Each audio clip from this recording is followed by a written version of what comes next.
I thought it might be nice to have a little single mum, single dad chat, because Stephen is raising his son on his own.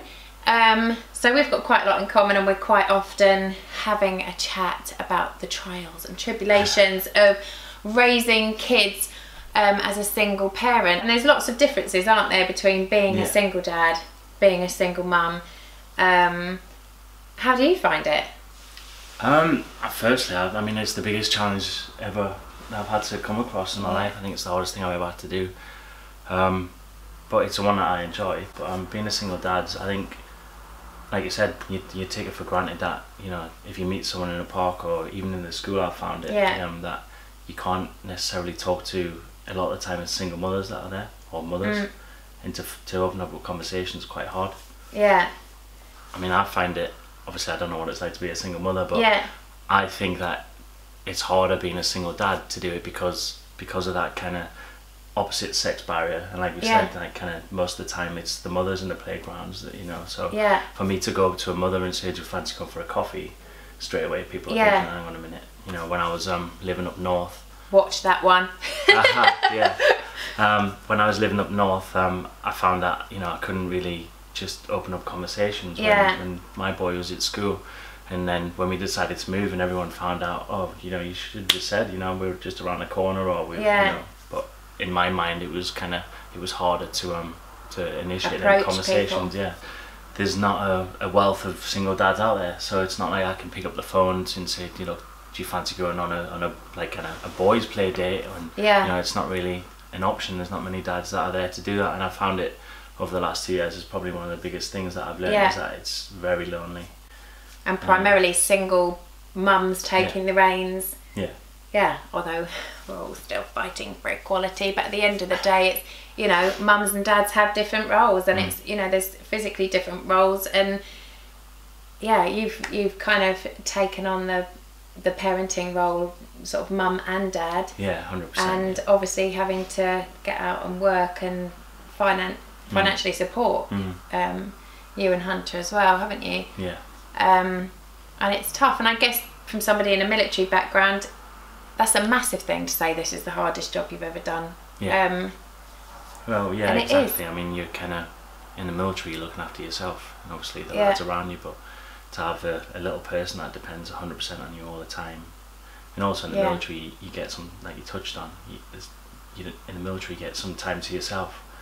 In the house, I'm never away from the little man. It's like I read something the other day in the breaks, going to the bathroom, having a bathroom break, it's like just peace for 2 minutes. But then half the time you don't get that, because you're sat there with your not your knickers around your ankle, in my case, your knickers around your ankles, and there's another kid coming in asking for his tea, or so-and-so's just poked me in the eye, and whatever, you know, even going for a wee, you don't get that 5 minutes peace. And I think, it's a really, really tough role being any parent, but definitely, you know, the things that I really struggle with is just never ever having anybody to say, do you know what, they're doing my head in today.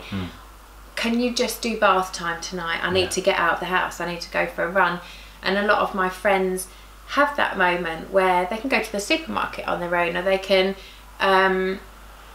just miss a bath time. I can't miss a bath time because there's nobody to bath my kids. It's not safe. It's definitely one of the things I've noticed, is that having that 5 minutes where I'm just going to nip to the shop, or I'm just going to do something that might not be important at all, or kind of exciting, but just being able to get away and just have some you time. There's not that, you know. It's actually sad. That's what we want for 5 minutes. And go to the shop on my own.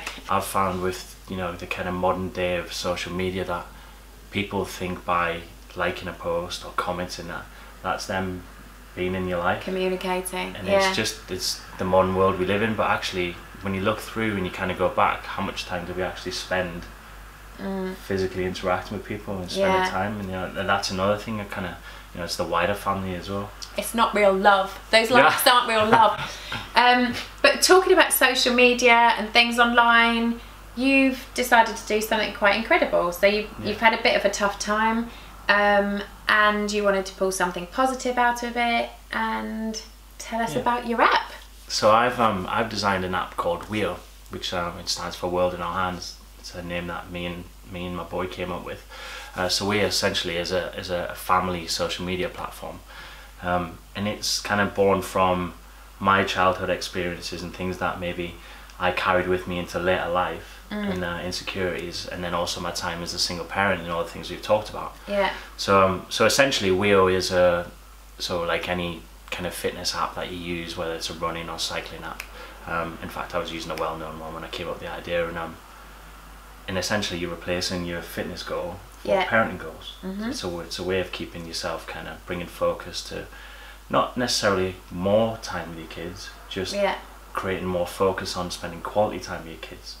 So you can set goals and goals within a time frame, and then it's down to you to kind of to knock off those goals as you complete memories and complete goals. So it's a kind of family social media come activity tracker. I for one am massively impressed. I've had a little play with the app, and obviously talked it through kind of while you've been in the development process of it, and you know, I think it's really hard to lose direction as a parent, and just to be working day to day. You're putting the food on the table, you're feeding the kids, you're bathing the kids, you're putting them to bed.